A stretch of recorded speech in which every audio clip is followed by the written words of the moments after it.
Brian Solis is about to join us on this stage. He is the VP of the Global Innovative Evangelist Salesforce. He is also the author of LifeSCALE, How to Live a More Creative, Productive, and Happy Life.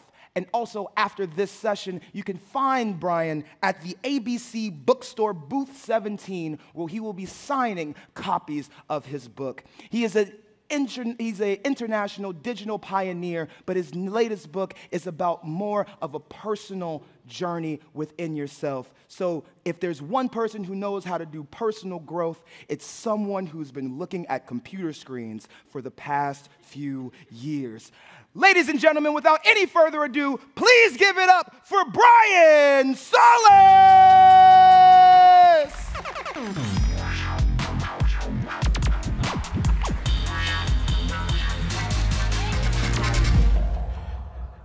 Good morning. Wow, Terrence has got some energy. I need it this morning, my goodness. Speaking of the third C of cocktails. So anybody have one of these? Yeah, right. So let's just say that between that and COVID, our lives have been thrust even more digital than it was before. And the impact of living a digital-first life is something that we're really starting to study more and more. But not only that, that Control-Alt-Delete moment that we had in March 2020 literally has reinvented what the world can become. And that's why I'm excited to be here. I know that's why you're here, is because each of us plays a role in defining what a new world will be, because the 2019 playbook doesn't work anymore. In fact, all of us, all around the world, working from home, learning from home, everything from home for such a long period of time, changed us. Consciously and subconsciously, we became more aware of the things that matter, or that we need to become more aware of the things that matter in our life. And now, we have an opportunity to design for a digital-first world that didn't exist before. All of the things that we took for granted, all of the norms, all of the patterns, all of the models that existed before 2020 have to be reimagined for this new world. For a world where you could have lunch in an entirely different world. Because this is the reality. Metaverse, virtual worlds, Web 3.0, I guess is what we're supposed to call it now, where Apple Glass will be out in about a year or two, and everything around us will be reimagined, where we'll be living with AI, we'll be seeing AI embodied in physical objects, where all of these things won't just exist for the old world, they're going to create the new world. And this is where the story begins. Everything is accelerating. And if you look at the top 10 skills that are required in 2025, creativity is at the top of the list. Human skills, empathy, things that mean that we have to humanize this digital world so that we can be more conscious, more aware, and more present. I wrote that book, LifeSCALE, before COVID because I had realized that living a digital-first life has its impacts. And those things like a pack of cigarettes where it gives you warnings of all the things that can happen in your life if you smoke, you don't have that warning label with your phone. You don't have that warning label with Instagram or TikTok. Anybody ever use TikTok and then wake up and it's like 6 hours later? Like, I can't believe I scrolled that long. Wow. All of these things are designed to be addictive by nature, but they also have other effects. They affect your creativity. They affect your flow. They affect your ability to be present and to be in the moment. And so the LifeSCALE journey for me was actually trying to understand first, why are algorithms so addictive? And then how could I create a human algorithm to be more present, to be more creative? Because I wasn't going to live without this, but I was going to be in control of it. And so after 2 years of research, I learned how to rewire my brain to be less distracted, and to be more in control. And that's the LifeSCALE journey. How many of you have like 30,000 tabs open at your browser on any time, right? That is a physical manifestation of what's happening inside of your brain. Moving along, trying to multitask, trying to do all kinds of things, and not committing to one thing at one time in one moment to be fully present. And that's not your fault. It's actually by design. We get, whether it's text, whether it's WhatsApp, whether it's Instagram, about 200 notifications a day. And every time you get that notification, it is pulling you away from something else.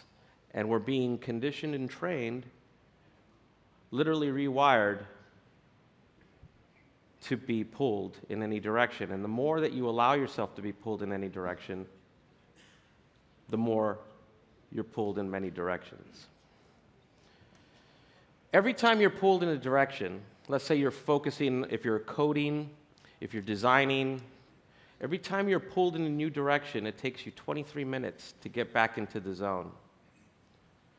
And with every one of those, you have less and less time to dive deep into your work or your passion or your project, your significant other.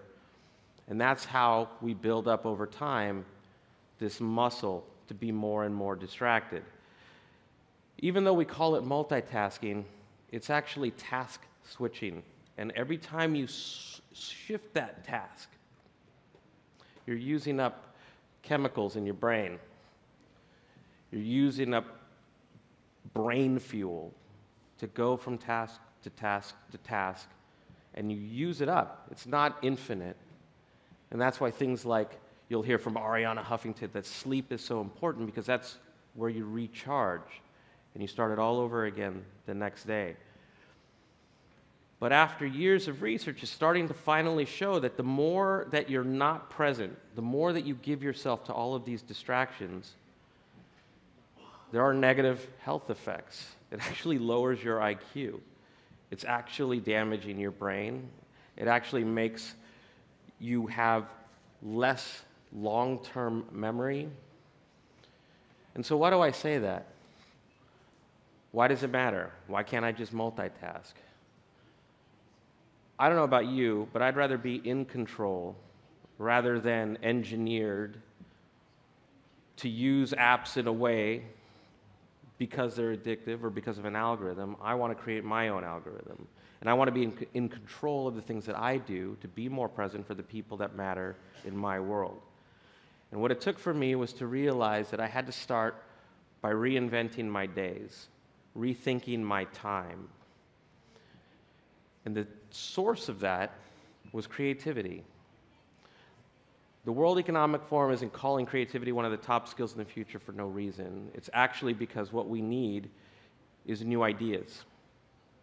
In a world that has to be reinvented, I would use the words post-COVID, but I don't know that we're going to see that world anytime soon. So with COVID, things have to be reinvented. And the playbook that we all had in life also has to be rewritten. And so creativity is actually more important than ever. Individuality is more important than ever. Fresh ideas, fresh thinking to invent this new world. That's one of the reasons I'm here, is to learn from all of you. We all grew up creative. For those who have children, you probably have their artwork on your refrigerator. For those who were children, we all were artists at one point. And the way that school works, the way that business works, is a lot of that is just sort of trained out of our daily routines. But the more that we practice creativity, you actually wire your brain for originality. And creativity is actually at the source of innovation. Creativity is what fuels the ideas, of which then can lead to doing the new things that unlock new opportunities, which is innovation applied. And it's so hard if we don't give ourselves the space for that freshness, for that presence, for that open-mindedness. because without creativity, there would be no innovation.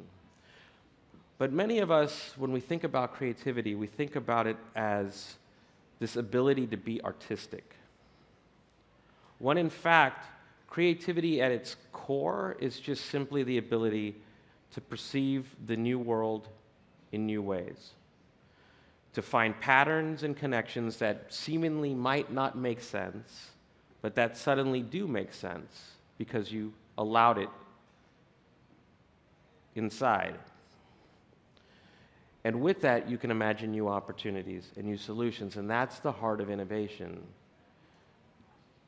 Innovation is changing the way that we do things, making the old things obsolete. And it takes passion and it takes courage, but it all starts with the ability to give yourself that time for originality. So when we think about big C creativity, like Van Gogh or Bach or Beethoven, that's not me.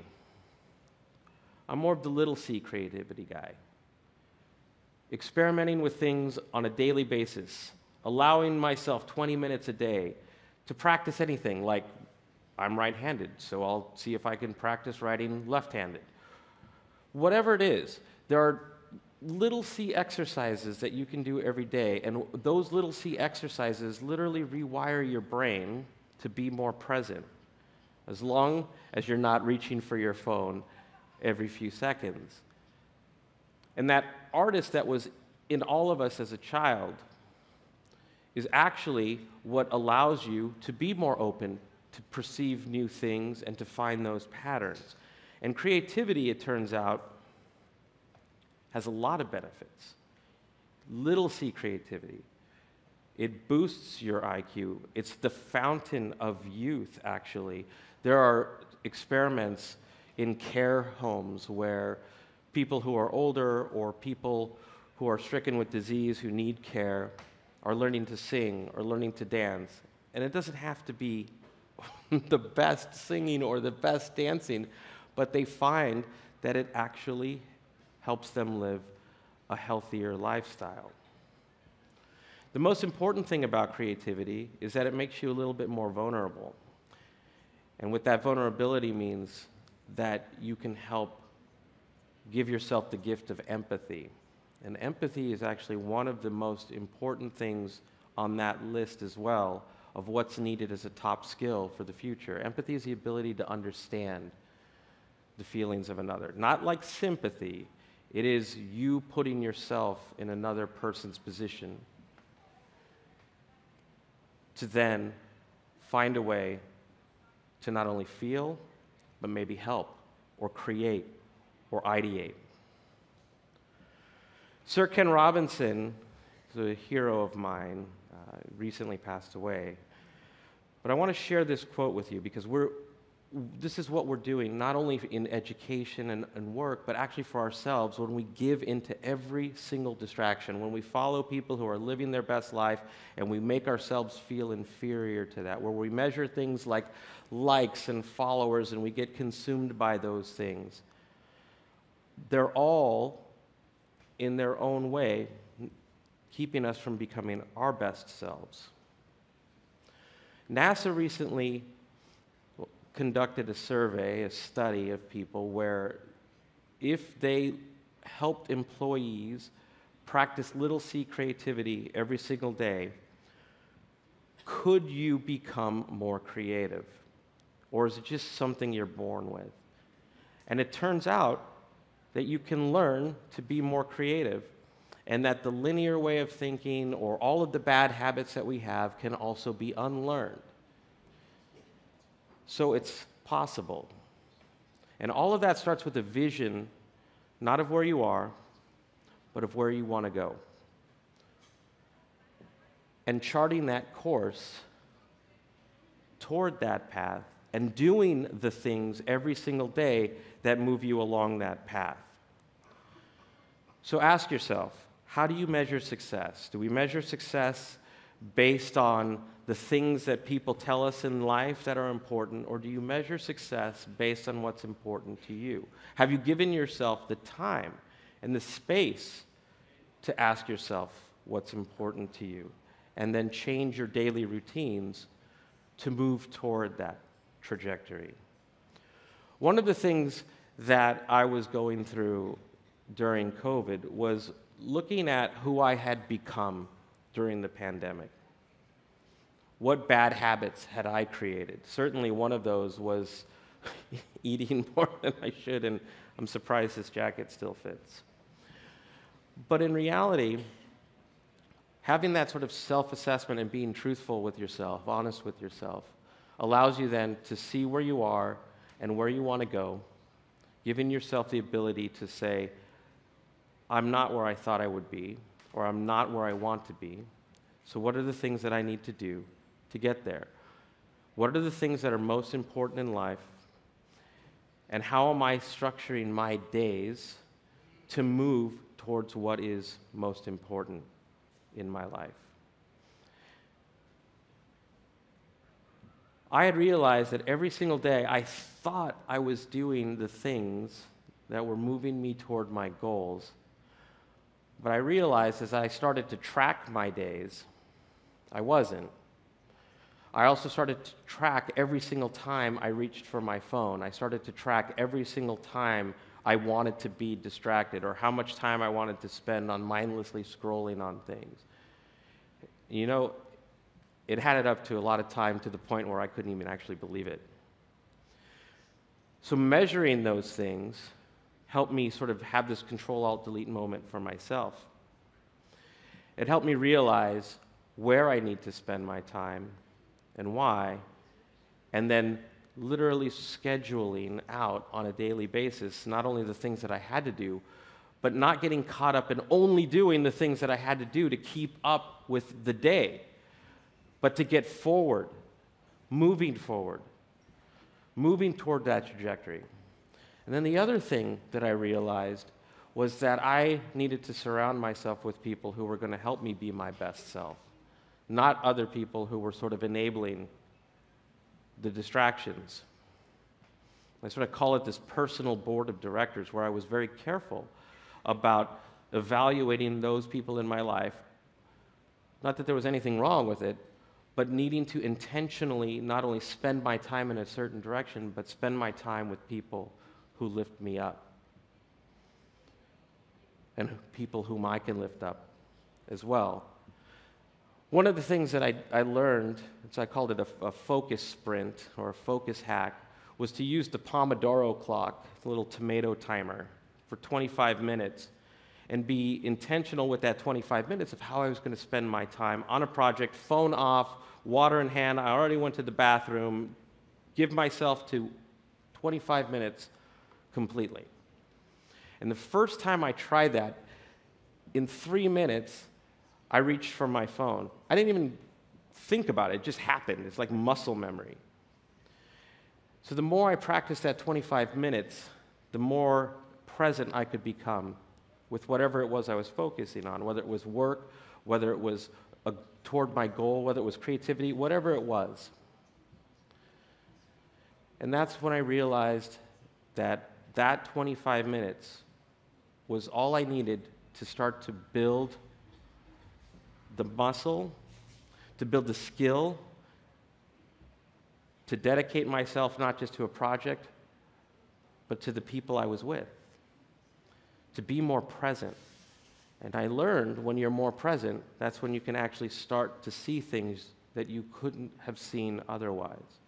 So remember, creativity is about finding those patterns, being open to empathy, feeling things that you couldn't feel before, because that's what leads to the freshness, the originality, the ideas that you wouldn't have had otherwise if you were distracted. Being present is a gift for others, but being present is also a gift for you.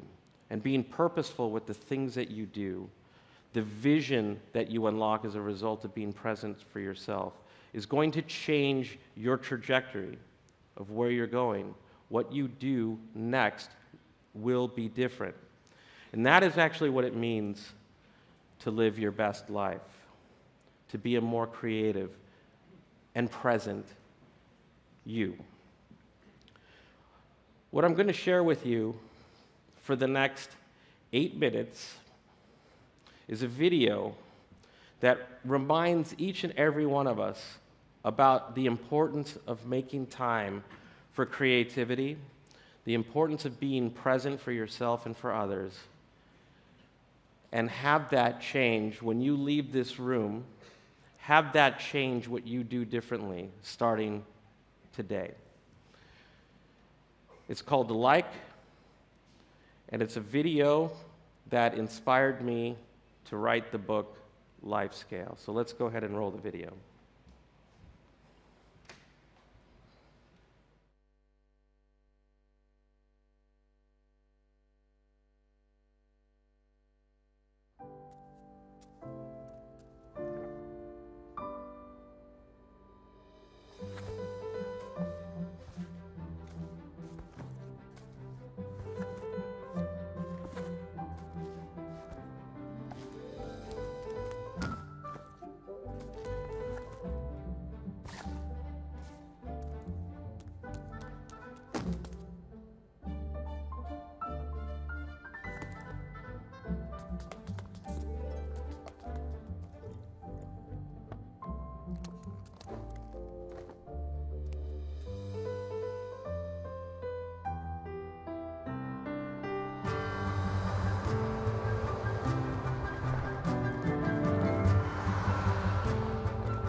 I believe that now more than ever, we need new ideas.